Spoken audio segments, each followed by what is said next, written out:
Bonjour à tous et rebonjour pour ceux que j'ai déjà vus ce matin. C'est Vincent. Pour ceux qui ne me connaissent pas, je suis animateur chez MyFuture.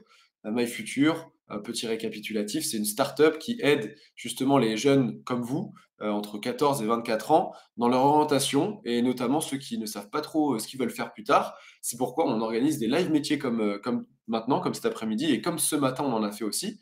Des live métiers dans lesquels on va découvrir le métier d'une personne qui va nous expliquer son parcours et son expérience. N'hésitez pas, si vous avez des questions, vous avez accès à un petit chat. Vous pouvez poser toutes les questions, il n'y a pas de questions bêtes. Mon rôle, ce sera de les relayer directement pour que Olivier puisse y répondre. Et aujourd'hui, on accueille du coup Olivier. Olivier, comment vas-tu? Très bien, merci Vincent.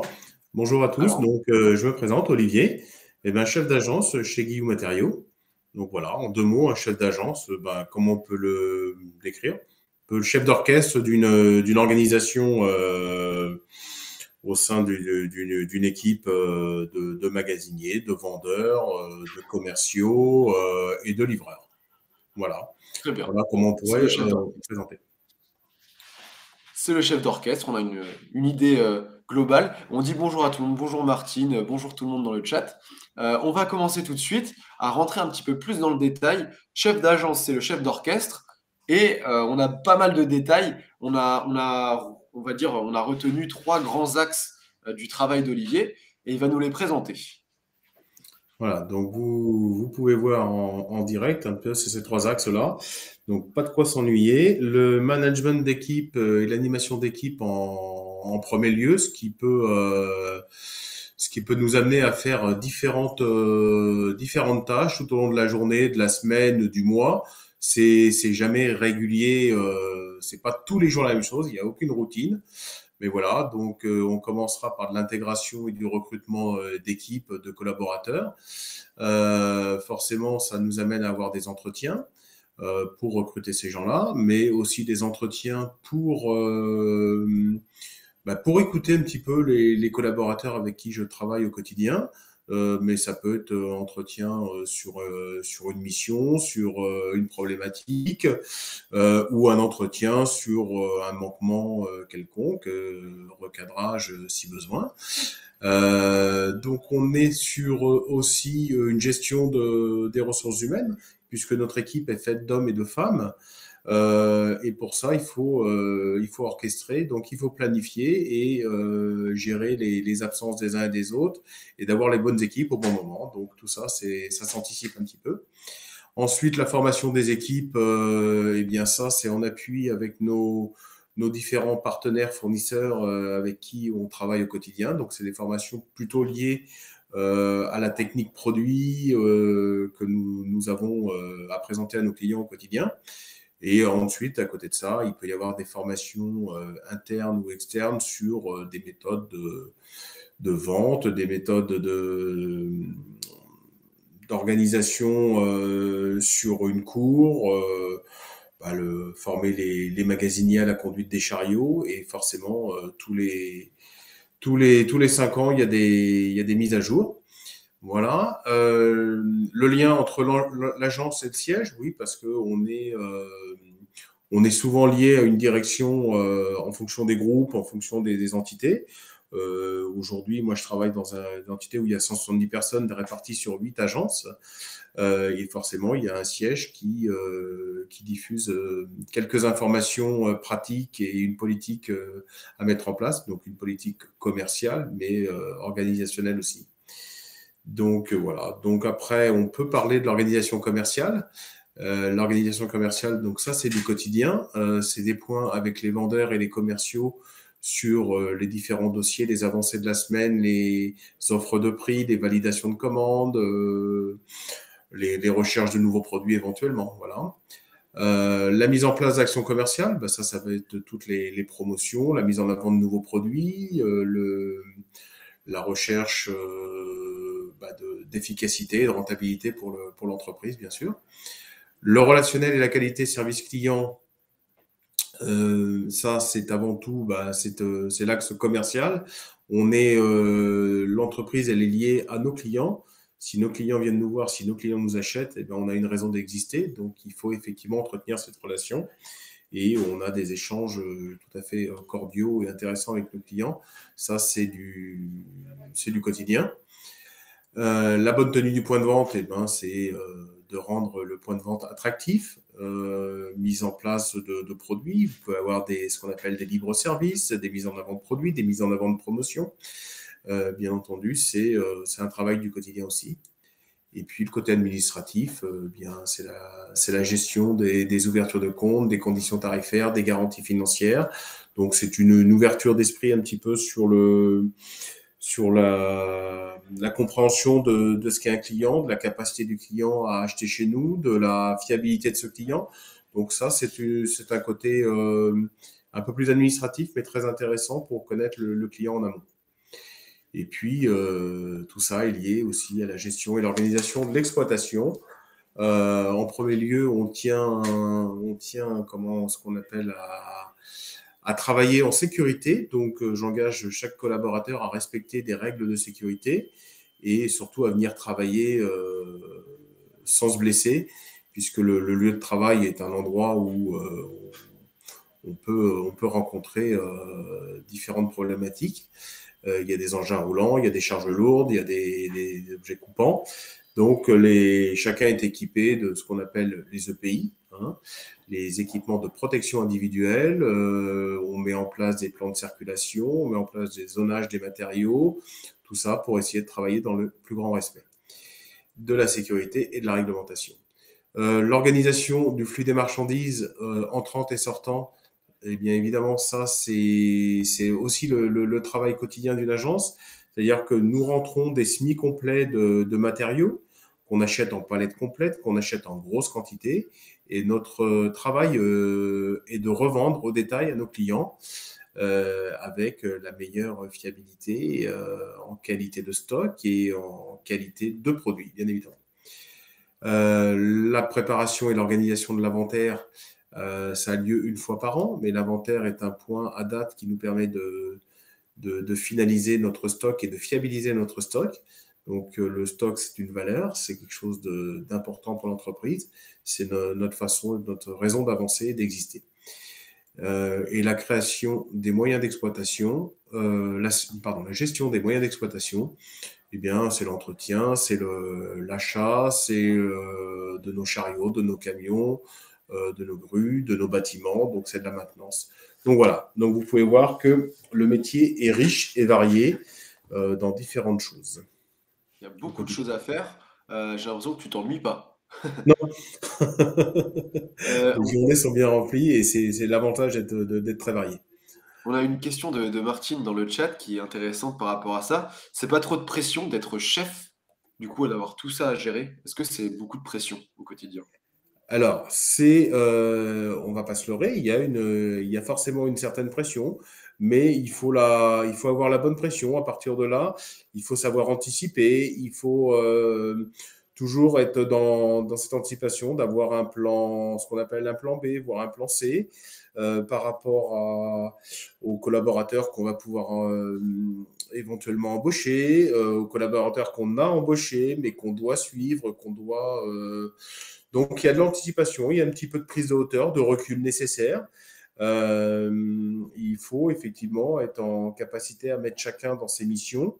Et quand le chef d'orchestre a mis tout le monde à sa place, normalement, ça roule plutôt bien. Donc, il y a toujours des imprévus, mais ça, c'est un petit peu la beauté du métier. Mais voilà, donc la pression, elle est variable, mais elle sert aussi à avancer. Donc, voilà. D'accord. Et comment tu t'organises, toi, personnellement? Parce que vu que tu as beaucoup, beaucoup de tâches à faire, est-ce que tu as des priorisations, des priorités, des tâches prioritaires? Et comment tu organises ta journée par rapport à toutes les missions que tu as à faire? Bah, voilà, avec un petit peu d'expérience, on apprend aussi à s'organiser. Ça, c'est sa propre organisation à soi. Donc, il y a des rituels que je mets en place en fonction des équipes que j'ai eu à manager. Aujourd'hui, voilà, je manage à peu près 35 personnes. Donc, c'est forcément des temps à programmer. Donc, il y a des rituels hebdomadaires ou mensuels en fonction de ça, des réunions, des points. Et puis, il y a aussi ma façon d'observer, d'aller écouter les équipes, d'aller un petit peu aussi leur montrer l'exemple de ce que l'on souhaite au quotidien. Donc j'ai ce rituel d'accueillir les équipes le matin et de les mettre on va dire en route. Aussi bien les magasiniers, alors les chauffeurs, ça commence de bonne heure le matin. Hein, dans mon métier, on commence plutôt de bonne heure. Hein, le chauffeur arrive vers 7 heures le matin. Et ça me permet de faire un petit point avec eux et de les faire partir. Ensuite, ce sont les magasiniers, les vendeurs internes qui arrivent à l'ouverture du magasin à 8 heures. Donc de là, c'est pareil. Il y a quelques points à faire sur ce qui s'est passé la veille éventuellement, les petites problématiques ou les questionnements que chacun peut avoir. Donc essayer de régler ces choses-là. J'ai des rituels avec ma direction que je rencontre une fois par semaine. J'ai bien évidemment aussi mon assistante qui m'accompagne et m'aide. Voilà, tout seul, j'y arriverai pas. Donc, elle m'aide sur les plannings, elle m'aide sur la gestion des absences des uns et des autres. Donc voilà, je fais des points avec mon responsable logistique toutes les semaines. Et le chef de cours en même temps, ce qui nous permet de faire un état des lieux de la semaine passée et de la semaine à venir dans la préparation de la semaine à venir. Donc voilà, après j'ai la partie commerciale, j'ai des clients en direct, j'ai des fournisseurs que je rencontre aussi de façon épisodique sur rendez-vous. Voilà, il faut se caler des temps, pas prendre trop de rendez-vous, avoir une semaine où on arrive à pouvoir gérer l'imprévu parce qu'il y a beaucoup, beaucoup d'imprévus. Voilà, c'est un côté qui peut passionner parce qu'on n'est pas dans de la routine en tout cas. Pour celui qui souhaite ne pas travailler dans la routine, j'encourage à venir dans ces métiers-là. D'accord, c'est le bon endroit pour les surprises. Voilà, des surprises. On a une question dans le chat qui est intéressante aussi. Est-ce que tu as toujours voulu refaire ce métier ou est-ce que tu l'as découvert plus tard? Est-ce que tu veux y répondre tout de suite ou est-ce que on y répondra après quand on aura vu ton parcours? On peut en parler. C'est un métier que j'ai découvert avec l'expérience que j'ai eue. Effectivement, on en parlera peut-être un petit peu plus tard, mais aujourd'hui, oui, effectivement, avec le recul, alors c'est pas un métier que j'ai appris sur les bancs de l'école, parce que je pense qu'on n'apprend pas ce genre de métier sur les bancs de l'école. C'est sûr. Mais en tout cas, c'est un métier qui me correspond bien par l'écoute, l'exemplarité, le goût du contact, le goût de l'animation des équipes. Et ça, c'est quelque chose qui est plutôt très intéressant. Ça permet tous les jours de voir des choses différentes et de grandir, d'apprendre, parce qu'on apprend tous les jours, même aujourd'hui. Mais je vois qu'il y a pas mal de questions dans le chat, alors je propose qu'on passe directement à la carte d'identité qui est le moment pour ça, qui est le moment prévu pour les questions. Alors c'est pas une question, c'est une affirmation apparemment. Il faut vraiment avoir une bonne équipe pour bien s'entourer. Et c'est vrai que tout à l'heure tu parlais enfin de gérer, à chaque fois il y a les arrivées des nouveaux employés. Tes équipes, enfin, tu dis qu'il y avait 35 personnes, c'est ça, dans ton Oui. équipe? Comment tu gères ton équipe et est-ce que tu as des difficultés à gérer autant de personnes? Alors, c'est pas simple tous les jours. On a des équipes, donc des équipes de magasiniers, des équipes de chauffeurs, des équipes de vendeurs. On essaye de les faire tous travailler ensemble. Il y en a pour certains qui sont là depuis très très longtemps, d'autres plus récemment. Donc, il y a l'intégration. C'est déjà pouvoir intégrer les nouveaux salariés. Donc, ça, chacun doit y mettre du sien, à commencer par le chef d'agence. Mais il faut être à l'écoute. Il faut pas, on les laisse pas, on les jette pas dans le grand bain comme ça.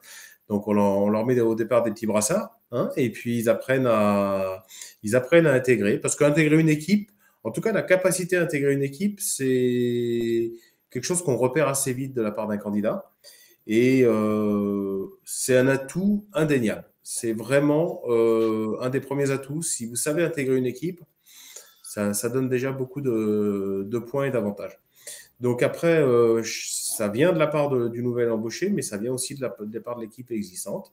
Donc là, on est. Et puis après, dans les équipes au quotidien, bon, on va dire que tout est simple, non.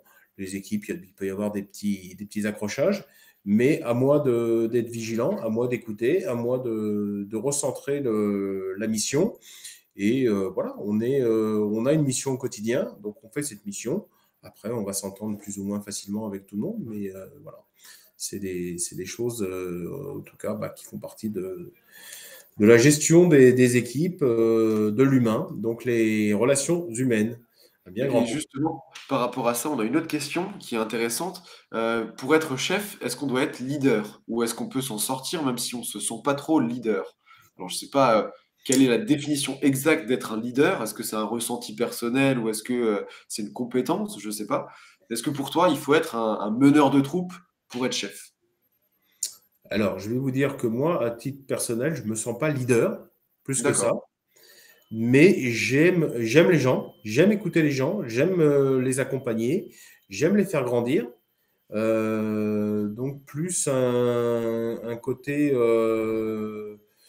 voilà, montrer la route, montrer le chemin. Alors on est un peu leader forcément, hein, faut aimer le contact, mais puis le leader, il peut y avoir des leaders avec différents profils. Donc c'est indéniable. Il n'y a pas une typologie de personnes pour ce genre de poste. Il peut y avoir on peut arriver de différents métiers et arriver à ce genre de poste. Mais, mais effectivement, il faut déjà avant tout aimer accompagner les gens et aimer le relationnel. Voilà. D'accord. On parlera justement des compétences qu'il faut avoir, un petit peu plus tard. Je voulais revenir sur tes horaires parce que tu te dis, que tu te lèves tôt. Est-ce que tu as des gros horaires, sur la semaine et est-ce que tu travailles les week-ends? Voilà. Alors l'amplitude horaire est relativement large. Oui, moi je travaille sur des horaires de 7 heures à 18 heures, mais avec des coupures. Et voilà, j'ai pas une intensité à 100% pendant 9 heures ou 10 heures de temps, hein, je vous rassure. Maintenant, je ne travaille pas le week-end. Voilà, la coupure, la semaine, elle est complète, mais le week-end, il est pour moi. Donc, c'est un moment personnel et ça me permet aussi de décompresser. Donc, les jours fériés existent, les vacances existent, je vous rassure, on est, voilà. Tu Mais arrives quand même à prendre des congés même si, tu es chef? On se dit: voilà, «Si le chef est plus là, est-ce que ça peut encore marcher?»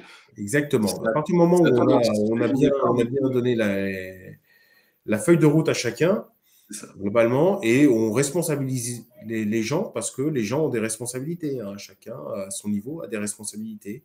Donc, la mission et la responsabilité que cette mission soit faite en heure et en temps et dans les meilleurs délais, bien évidemment. Voilà. Mais tout D'accord, compte des vacances. et justement, est-ce que par exemple, tu veux partir en vacances, pendant 2 semaines, est-ce que tu peux te le permettre? Et est-ce que tu anticipes, beaucoup sur, ce que vont faire justement tes équipes pendant, ces 2 semaines où tu es pas là? Alors, ils le savent, donc voilà, il y a en plus, on essaye d'anticiper, et c'est pour ça qu'on fait des plannings en amont, pour que tout le monde puisse poser ses vacances en temps et en heure, que les équipes soient à peu près enfin, organisées au moment où il y en a qui partent en vacances. Et quand je pars en vacances, non, je pars relativement tranquille. J'ai ce qu'on appelle souvent plutôt un bras droit dans telle et telle partie, à qui je vais confier la mission de me relayer ou de m'alerter s'il y avait un problème. Mais voilà, il n'y a pas d'incapacité à partir et à s'isoler un petit peu et de prendre du temps pour soi. Bien au contraire. D'accord. Chacun Est-ce est que libre. tu as des déplacements professionnels? Est-ce que tu te déplaces ou est-ce que tu restes vraiment souvent sur ton agence? Donc, très souvent, je suis sur mon agence. Les déplacements professionnels peuvent être au sein d'une région. Si on fait des réunions, voilà, mais ça va jamais au-delà de 50 à 60 kilomètres autour de l'agence, quoi. Donc, les déplacements se font dans la journée. Voilà. Après, il peut arriver que dans ma carrière, j'ai eu à me déplacer pour des formations qui vont durer 2 jours. Voilà. Il faut accepter ce genre de formation, mais c'est très rare. Voilà. On est dans des métiers où on travaille en régional très souvent et donc on n'est pas en déplacement au quotidien. D'accord. 2 petites questions, avant de passer à la suite. La première, ça va être sur, les langues étrangères. Est-ce que enfin, comment dire? Est-ce que tu as besoin, est-ce que c'est nécessaire de parler une autre langue que le français? Ou est-ce que le français peut suffire, à ton poste? Aujourd'hui, le français suffit à mon poste, puisque je travaille en France avec des clients français. Déjà, il n'y a pas de souci. Alors après, je vais vous dire, aujourd'hui, avoir l'anglais est un plus parce qu'on peut avoir ce qu'on appelle des transporteurs, des fournisseurs qui sont à l'étranger ou qui viennent nous livrer. Et c'est toujours un plus. Donc, moi, personnellement, avec mon parcours, j'ai pas une connaissance des langues étrangères importante. Mais bon, voilà, on a dans nos équipes des gens qui arrivent à parler facilement l'anglais et les jeunes ont peut-être un peu plus de capacité aujourd'hui à parler l'anglais. Donc j'encourage en tout cas à acquérir ce point-là, mais c'est pas un préalable à une embauche en tout cas. D'accord. Voilà. Et on a une question qui est peut-être par intérêt dans le chat. Est-ce que vous recrutez des stagiaires? Et moi, je rajoute, si vous en recrutez, sous quel poste, en fait? Tout simplement. Qu'est-ce qu'ils peuvent apprendre? Alors, on a actuellement, là, dans l'organisation actuelle que je gère, on a ce qu'on appelle un alternant qui est en BTS. Donc, lui, il est dans une partie structure bois bien particulière. Donc, voilà, aujourd'hui, c'est un alternant qui est là 2 ans avec nous pour un BTS. D'accord. Il nous est arrivé, mais assez peu quand même, les stagiaires. Alors après, ça peut être des stages découvertes entreprise. Ça va être au niveau effectivement de la troisième. Après, ça arrive aussi dans des classes de seconde ou de première, ça peut arriver. Donc oui, pourquoi pas. Il faut un peu, ça marche souvent un petit peu par relationnel. Tiens, je connais un tel, voilà. Donc venir découvrir l'entreprise, c'est essayer de voir un petit peu ce qu'est le métier du négoce. Donc ça va être ou le côté vente, ou le côté préparation de commandes, ou le côté logistique, ou le côté administratif. Ça peut avoir différentes facettes effectivement en fonction de voilà. Mais je dirais que oui, on peut accepter. Je dirais que réfléchissez, motivez votre recherche de stage. Toujours intéressant d'avoir des jeunes qui ont envie de découvrir et au contraire. Mais il faut arriver à motiver cette recherche pour intéresser l'entreprise aussi. Il faut arriver à surprendre l'entreprise. C'est toujours ça, parce qu'il y a beaucoup, beaucoup de demandes. Donc voilà, c'est souvent ce côté-là. C'est celui Pour qui faire va la se motiver, différence. qui va nous interpeller, on va dire. Parce que des profils, c'est D'accord. Donc, intéressant. faut, faut bien montrer sa motivation, son envie de découverte. C'est ça. Voilà. Dernière petite question avant de passer à la suite. Quels sont, selon toi, les avantages et les inconvénients de ton métier actuellement? Alors, les avantages, j'ai plutôt une grande liberté d'action, de ma gestion, enfin, de mes horaires. Je suis lié quand même à des ouvertures, mais à mon organisation au quotidien, de mon planning et autres. Donc ça, et je ne rends pas des comptes tous les jours de ce que je fais. Donc, même si je suis en relation avec ma direction. Mais voilà, c'est ce côté un petit peu liberté au quotidien. Et puis, de travailler sur différents sujets, sur différentes missions, que ce soit effectivement les RH, le commerce, l'organisation. Donc voilà, donc cette organisation-là qui me plaît, c'est cette façon de faire qui me plaît aujourd'hui, qui me permet d'avancer encore aujourd'hui après un peu plus de 35 ans dans le métier du négoce. D'accord. Et donc, pas d'inconvénient à ton métier? Tu... Pas d'inconvénient. On peut pas faire de télétravail, par exemple. Ah oui, C'est d'accord. un métier dans lequel on peut pas télétravailler puisqu'on est en lien direct avec nos clients qui passent en agence, avec nos fournisseurs, avec qui viennent nous livrer. Donc, on est obligé d'être présent au quotidien. Euh, Pas d'inconvénient. Après, il y a des journées qui sont bonnes, des journées qui sont moins bonnes, des accrochages, des clients qui vont nous amener des complications, mais pour autant, il y a plus de points positifs que de points négatifs. Tant mieux, c'est tout ce qu'on souhaite à chaque personne qui fait son métier. On va passer du coup à la suite et on va comprendre un petit peu ton parcours. Mhm. Alors, on va remonter un peu dans le temps, on va aller à tes études. Alors, on va commencer avec le bac. Tu as fait un bac de comptabilité. Alors, ce qu'on appelait un bac G2 à l'époque, comptabilité gestion. Et puis, je suis parti faire mon service militaire. 1 an, à l'époque, on faisait un service militaire. Voilà, pas s'étendre là-dessus. Et puis, j'ai intégré donc un négoce, à l'époque, c'était un négoce de ce qu'on appelle de peinture et revêtement de sol, tout ce qui était lié à la décoration. Donc 2 ans, là j'étais comment vendeur comptoir et magasinier, voilà, ce qu'on appelle découverte du métier avec une petite équipe et un responsable d'agence avec qui je m'entendais plutôt bien. Donc il m'a confié différentes missions au sein de cette agence. Et puis, j'ai souhaité faire de la découverte de la vente itinérante. Donc, le commercial itinérant, c'est le commercial qui va plutôt à la découverte des clients, qui va chercher des informations, des commandes, présenter des produits, voilà. Donc là, j'ai intégré une autre typologie de négoce qui était dans le bois panneau, la décoration, l'agencement aussi. Là, j'ai pu faire un parcours de 7 ans. J'étais donc en région parisienne. Donc là, on s'organise au quotidien pour aller rencontrer l'ensemble de son portefeuille client avec un objectif à respecter en termes de chiffre d'affaires. Donc là, c'est une petite pression que l'on a chacun, mais en autonomie. Là, en toute autonomie, on est seul, puisqu'on est seul sur la route et on rencontre nos clients. Après 7 ans à ce poste-là, j'ai eu l'opportunité, j'ai été chercher l'opportunité de changer de région. Alors là, je suis passé de la région parisienne à la région des Pays de la Loire et j'ai donc intégré un négoce, là en termes de responsable produit.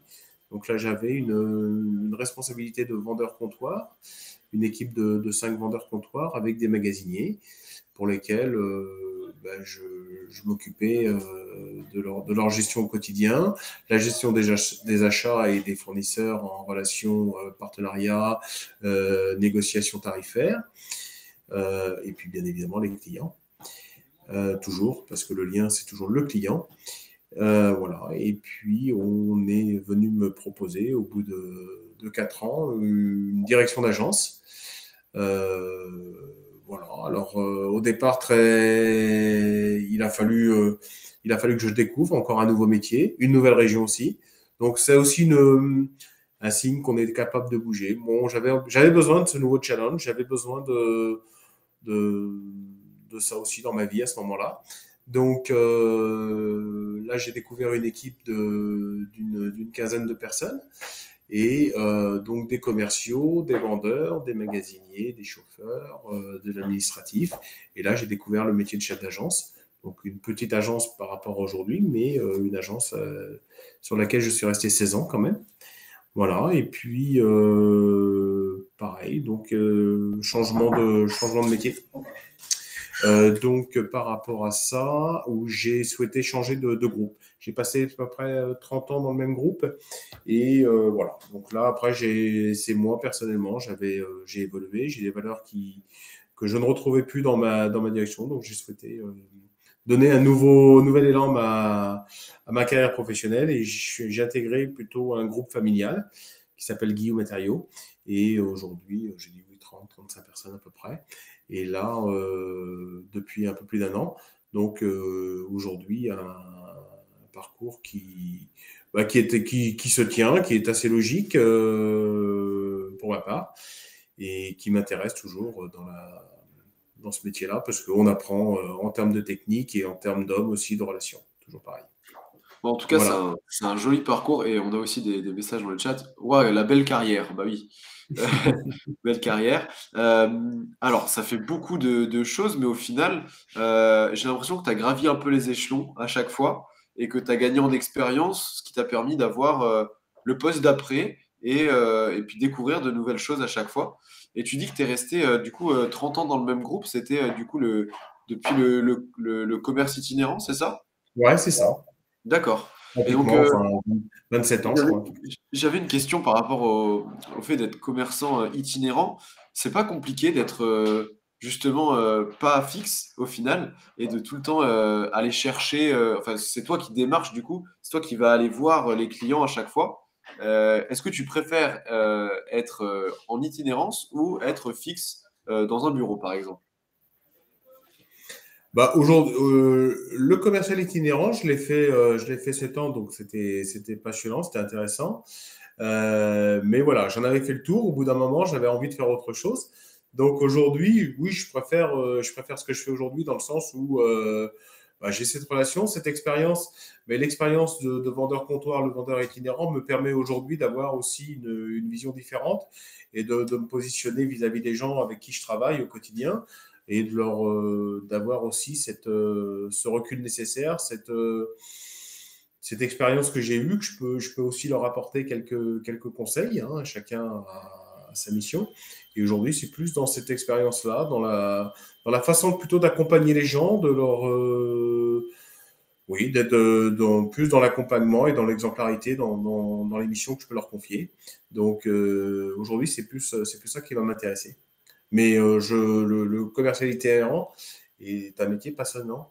Je conseille à ceux qui souhaitent, bien évidemment. Il faut aimer le relationnel et il faut aimer s'organiser et travailler seul au quotidien.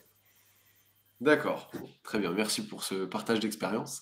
Euh, j'ai l'impression que tu es en perpétuelle évolution.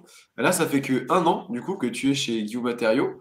Mhm. Est-ce que tu te vois y rester longtemps? Est-ce que tu aimes, du coup, c'est une entreprise un peu familiale, c'est ce que tu disais. Est-ce que C'est tu te ça. retrouves bien dans cette entreprise? Ben, c'est un peu une organisation nouvelle chez eux. Ils n'avaient pas de chef d'agence. Donc aujourd'hui, je suis en lien direct avec ce qu'on appelle les dirigeants. Donc c'est plutôt intéressant, c'est du direct, hein, vraiment du direct. Donc il n'y a pas trop de strates donc on peut avancer sur des sujets intéressants.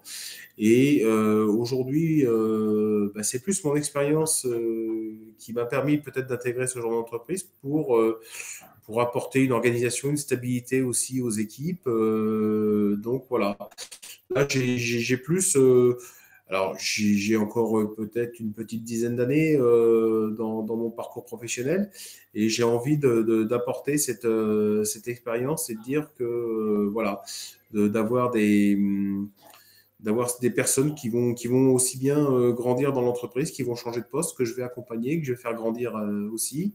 Moi, en termes de poste, je pense que voilà, j'aimerais pouvoir avoir des missions peut-être en transverse sur les différentes agences, sur différents sujets, que ce soit la sécurité, que ce soit l'organisation des équipes, des rituels à mettre en place. Voilà, c'est peut-être plus dans l'accompagnement, la formation peut-être. Peut-être quelque chose dans la formation qui peut être envisageable. C'est toujours intéressant. Voilà. À partir du moment où on a des gens en face de nous qui sont à l'écoute et motivés, c'est plutôt intéressant de les faire grandir. D'accord, donc apporter ton expérience pour Oui. former les autres, c'est beau, c'est pas mal. On a une question dans le chat, est-ce que tu as une anecdote par rapport à ton métier, quelque chose qui t'a marqué, ou par rapport au fait d'être chef? Est-ce qu'il y a quelque chose que tu as envie de partager? Et si t'as pas d'idée, eh ben, on peut y revenir plus tard, le temps de la réflexion. Oh, bah, il y a des moments comme ça où on a effectivement gérer, manager des équipes avec qui on a travaillé, entre autres l'agence où j'ai travaillé 16 ans. Voilà, j'ai eu un commercial qui a souhaité lui aussi prendre une direction d'agence et que j'ai accompagné pour grandir.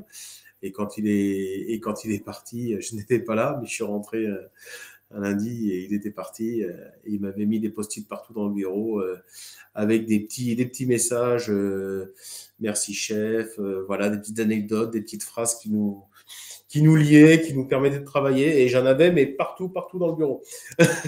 Donc un bon souvenir des gens que j'ai vu grandir, que j'ai accompagné et que j'ai vu partir. Et c'est ce côté-là qui était plutôt très intéressant, assez émouvant. Après, j'ai eu gardé des contacts avec des gens qui sont partis de l'entreprise comme moi et on s'est retrouvés et on sent qu'il y a un lien autre que le lien professionnel qui s'est créé aussi. Donc voilà, donc on a des parcours, on peut se séparer et se retrouver quand même sur d'autres liens. Donc voilà, non, ça c'est plutôt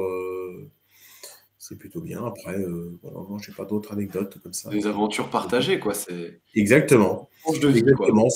On crée des liens, on passe plus de temps avec nos équipes qu'avec nos familles quelquefois, donc c'est important d'être proche d'eux sans être non plus dans la connivence et voilà. C'est important. Et du coup, est-ce que tu dirais que, on va venir sur les compétences, mais est-ce que tu dirais que la force de ton métier, c'est aussi d'être avec le lien social, d'avoir un peu d'empathie, de comprendre les gens, parce que tu peux pas créer des liens si t'as pas un peu d'empathie. C'est Donc clair, créer c'est clair. une relation de confiance, etc. Est-ce que tu dirais qu'il faut être un être social pour faire ton métier? Oui, il en faut. Pas, alors, voilà, il en faut avoir le recul nécessaire et avoir aussi le côté un petit peu leader quand même, dans le sens où il faut savoir marquer les esprits et donner des lignes de conduite claires, des objectifs clairs, avec voilà, faire confiance. Mais la confiance n'exclut pas le contrôle, donc on est dans le contrôle aussi derrière. Mais la bienveillance. Mais la bienveillance et l'empathie restent pour moi quelque chose d'important dans nos métiers, parce qu'on est dans des métiers d'hommes et l'homme n'est pas infaillible. On a des moments où on est à 100%, d'autres moments où on le sera un peu moins. Et ça, pour ça, il faut qu'on sache le comprendre et qu'on sache un petit peu l'anticiper aussi, et puis de redonner la confiance aux gens. Voilà. Donc, oui, oui, il y a un côté empathique important. Du coup, on va passer, sans plus attendre, aux compétences. Donc, les compétences que tu as retenues, on en a retenu trois, qui sont, selon toi, essentielles pour occuper le poste que tu as. Alors, d'abord, relation client, on en a parlé beaucoup. Voilà. Relation client, management d'équipe et ensuite exemplarité. Est-ce que tu peux nous expliquer un petit peu, nous détailler un petit peu ces compétences? Ouais, bon, la relation client paraît une évidence à partir du moment où on est dans le commerce, hein. Donc, Ouais. le commerce, si la relation client ne vous convient pas, il faut certainement pas aller dans ces métiers-là. Mais là, en l'occurrence, pour moi, ça reste la compétence majeure. Donc, l'écoute, la compréhension, l'accompagnement de nos clients. Ça, c'est une priorité, c'est un travail du quotidien. Le management d'équipe, ben, j'en ai parlé, et effectivement, créer la bonne équipe, puisque de toute façon, quand on arrive à un poste, finalement, on a des gens qui sont en place. Les gens sont mobiles, on ne peut pas attacher quelqu'un à son poste, donc il y a des gens qui quittent l'entreprise, il y a des gens qui vont faire autre chose. Donc on crée forcément son équipe quand on recrute, et on recrute des gens qui, on va dire, nous ressemblent en général. Donc il y a ce côté-là, donc de créer, d'animer une équipe qui va nous ressembler. Mais pour ça, il faut effectivement avoir la compétence qui va de l'autre côté. C'est exemplaire dans ce qu'on donne comme mission. Donc l'exemplarité est pour moi aussi voilà, quelque chose de primordial pour les équipes. Si vous leur montrez que vous savez faire et que vous faites avec eux, eh ben, ça les rassure et ils se disent effectivement qu'on a aussi traversé peut-être des moments compliqués, mais qu'on y arrive toujours. Donc voilà. Donc la porte de mon bureau est régulièrement ouverte, la discussion et l'écoute, elle est là. Mais en tout cas, il ne faut pas oublier que chacun a une mission à remplir, et voilà. Donc ça, c'est quelque chose qui lie le management avec le reste. Très bien. Je vais remonter en arrière. On a parlé au tout début que tu faisais aussi des entretiens, etc., du recrutement. Et on a une question qui est pertinente par rapport à ça. Est-ce que ça arrive de recruter des personnes qui, au final, ne sont pas compétentes? L'erreur, oui, dans le recrutement, ça reste une science assez, assez inexacte. Donc, on peut faire des erreurs de recrutement. Alors, on essaye toujours de recruter avec différents avis. Donc, je vais peut-être avoir un premier entretien. La personne DRH va avoir un autre entretien. Mon dirigeant peut aussi rencontrer la personne. Et on confronte nos avis pour éviter effectivement ce genre d'erreur. Mais l'erreur, elle peut venir dans les deux sens, hein. Il peut y avoir une mauvaise compréhension de la personne pour le poste. Et voilà. Donc, pour ça, on a des périodes d'intérim, des périodes de CDD. Donc, je le dis bien, souvent, on peut faire des périodes d'intérim pour commencer, un CDD pour suivre et un CDI. Mais dans le but, quand on recrute quelqu'un, il faut avant tout savoir que la personne va faire un effort pour s'intégrer, mais nous, on va faire un gros effort pour la former, pour l'intégrer aussi. Donc voilà. Donc le but, c'est pas de prendre une personne et de s'en séparer au bout de 15 jours, 3 semaines, un mois ou 3 mois. ce qui est toujours dommage parce qu'on passe tous du temps là-dessus. Donc voilà. Donc les, être, être clair avec son futur employeur, c'est très important. Et il faut que l'employeur soit aussi très clair dans la mission qu'il propose. Donc pour ça, il faut travailler. Donc il y a des formations de recrutement. Hein. Il y a des questions qui, c'est pas forcément des questions pièges, mais des questions qui nous permettent d'avancer. Donc voilà. Donc soyez pas surpris par certaines questions quelquefois en entretien. Mais bon, voilà. Moi, il y a le côté questionnement sur le poste, mais j'avoue que personnellement, je ne suis pas issu du recrutement, donc il y a beaucoup de feeling dans ce que je vais, lorsque je vais avoir quelqu'un en face de moi. Si j'ai une personne qui a envie, qui est motivée, qui le montre, j'aurais réellement envie de lui apprendre un métier. Parce qu'on peut aussi apprendre un métier, on peut avoir une base. Donc la formation scolaire est une base, c'est un départ, mais le métier peut s'apprendre au quotidien. Et faire des parcours comme j'ai fait, je le souhaite à tout le monde parce que c'est toujours très intéressant. Voilà. Très bien, bah, une réponse bien complète. Et on a une dernière question avant de passer à la suite, parce que l'heure tourne quand même. Euh, et pour toi, c'est quoi les défauts à ne pas avoir quand on veut faire ton métier? C'est vrai qu'on là, on a parlé des compétences à avoir. Est-ce qu'il y a des défauts qui sont un peu rédhibitoires? Est-ce qu'il y a des traits de caractère qu'il faut pas avoir, sinon ça marche pas? Quel défaut? Ben, Question compliquée.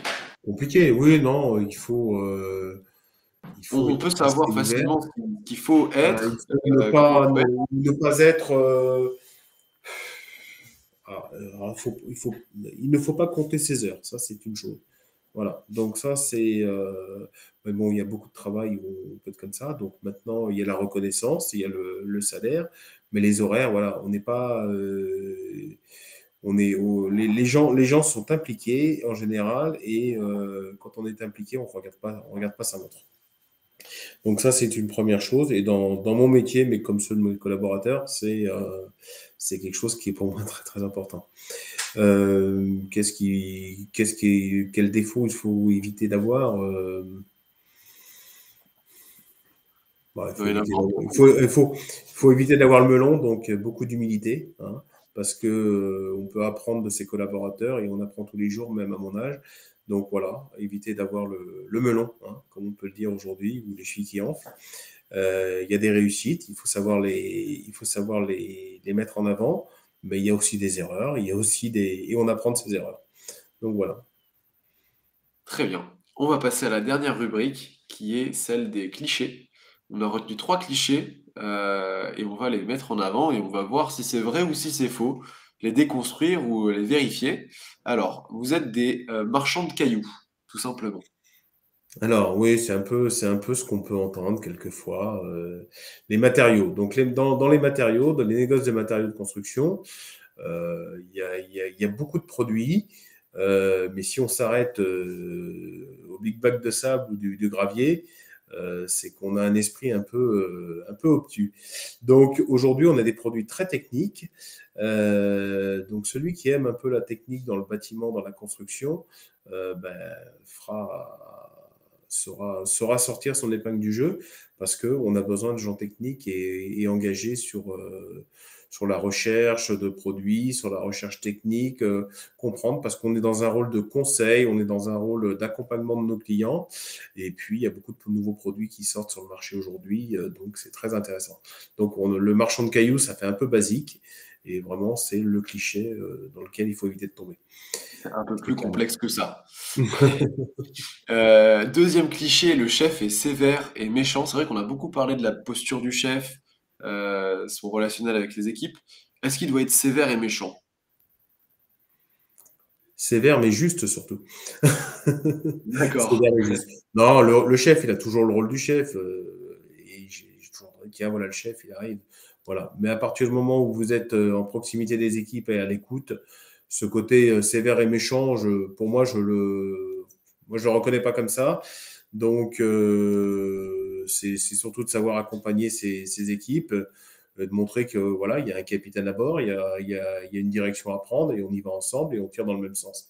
C'est tout ce que je leur demande et voilà, et à un moment ou à un autre, effectivement, on va contrôler. Là, ça va pas et on le dit, on recadre, mais pour autant, on passe à autre chose après. Donc, sévère et méchant est peut-être un peu péjoratif. Très bien. On passe à au dernier cliché. C'est un monde d'hommes, pardon. C'est vrai qu'on n'en a pas parlé, de la parité homme-femme dans ces milieux-là. On peut avoir le cliché de c'est un monde d'hommes, il n'y a que des hommes qui travaillent dans le bâtiment, dans ce milieu-là. Est-ce que c'est vrai? Est-ce que c'est faux? Alors, vous dire qu'il y a la parité dans nos métiers, ce serait vous mentir. C'est vrai que souvent le chauffeur est un homme, le chauffeur qui va conduire le camion avec une grue et des choses comme ça, c'est plutôt un homme. Le magasinier, c'est souvent un homme. Mais j'ai rencontré des femmes au poste de magasinier ou magasinière, si on veut dire. Donc, à partir de là, on a quand même, et très intéressant d'avoir la jante féminine au poste de commerce. Les femmes ont tendance à apaiser un petit peu les relations, c'est plutôt agréable. Donc, que ce soit sur la route ou que ce soit au comptoir vendeur interne, il y a quand même beaucoup plus de femmes qu'on ne le croit dans ces métiers-là. Dans la partie achat aussi, achat des matériaux, les femmes ont un rôle à jouer. Je pense qu'elles ont une typologie d'organisation qui leur permettent d'avancer. Donc voilà, donc c'est un monde, moi en 30 ans, j'ai vu